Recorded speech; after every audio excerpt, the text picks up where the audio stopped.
In this video, I will show how to create workbooks in Excel.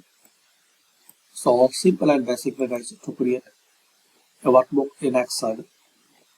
Just click on File and select blank workbook.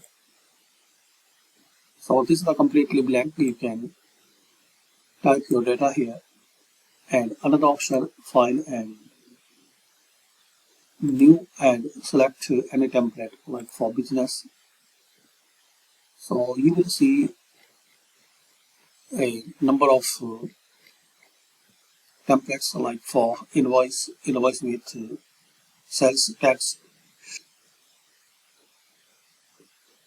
check register with, and you can search and you can find out as your requirement, like sales commission calculator. Select it and create. So as we can see, we have this sales commission calculator.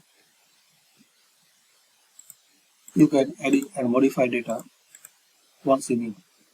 So thanks for watching. Share, like and subscribe this channel.